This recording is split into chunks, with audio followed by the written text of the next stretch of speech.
Hi అండి. ఈ వీడియోలో మనం ఒక హాస్టల్ యొక్క ఫుడ్ అనేది ఎట్లా క్రియేట్ చేసుకోవాలి, ఎట్లా అప్డేట్ చేసుకోవాలి, ఎట్లా డిలీట్ చేసుకోవాలో చూద్దాం. ఫస్ట్ అప్లికేషన్ ఓపెన్ చేయాలండి. వన్స్ ఓపెన్ చేశాక hostel drop down bar open చేయాలి. ఓపెన్ చేశాక మీకు ఇక్కడ హాస్టల్ ఫుడ్ అని కనిపిస్తుంది కదండి, దీని మీద క్లిక్ చేయాలన్నమాట. క్లిక్ చేశాక మీకు ఇక్కడ యాడ్ ఫుడ్ అని కనిపిస్తుంది కదండి, దీని మీద క్లిక్ చేయాలి. క్లిక్ చేశాక మీకు యాడ్ ఫుడ్ టైమ్ టేబుల్ అని చెప్పి ఒక పేజ్కి నావిగేట్ అవుతారనమాట. ఈ పేజ్లో ఏంటి అంటే మీరు ఫుడ్ యొక్క టైం టేబుల్ అని యాడ్ చేసుకోవచ్చు.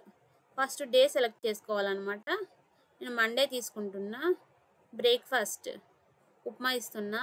Lunch sambar dal rice curry ఇస్తున్నా.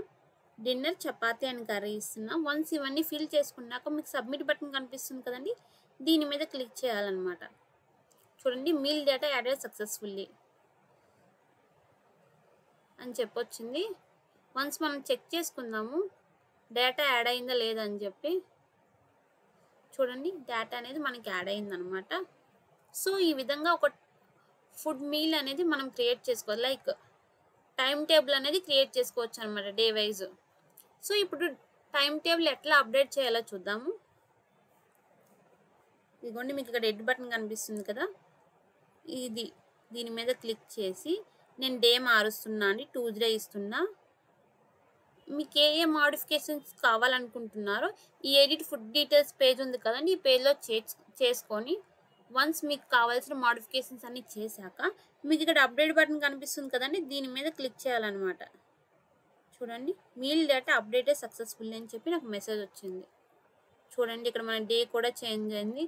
ఇంతకుముందు మండే ఉండేది, ఇప్పుడు ట్యూస్డే వచ్చింది. సో ఈ విధంగా మీల్స్ డేటా అనేది మనం అప్డేట్ చేసుకోవచ్చు. ఇప్పుడు డిలీట్ ఎట్లా చేయాలో చూద్దాము. ఇప్పుడు మీకు డిలీట్ బటన్ కనిపిస్తుంది కదండి, ఇక్కడ దీని మీద క్లిక్ చేయాలన్నమాట. క్లిక్ చేయగానే మనకి ఇట్లా మెసేజ్ వస్తుంది అనమాట. దీనికి ఓకే మీద క్లిక్ చేయాలి. చూడండి, మీల్ డేటా అనేది సక్సెస్ఫుల్గా డిలీట్ అయిపోయింది. సో ఈ విధంగా ఒక మీల్ డేటా లైక్ ఒక ఫుడ్ యొక్క టైం టేబుల్ అనేది క్రియేట్ చేసుకోవచ్చు, అప్డేట్ చేసుకోవచ్చు అండ్ డిలీట్ చేసుకోవచ్చు.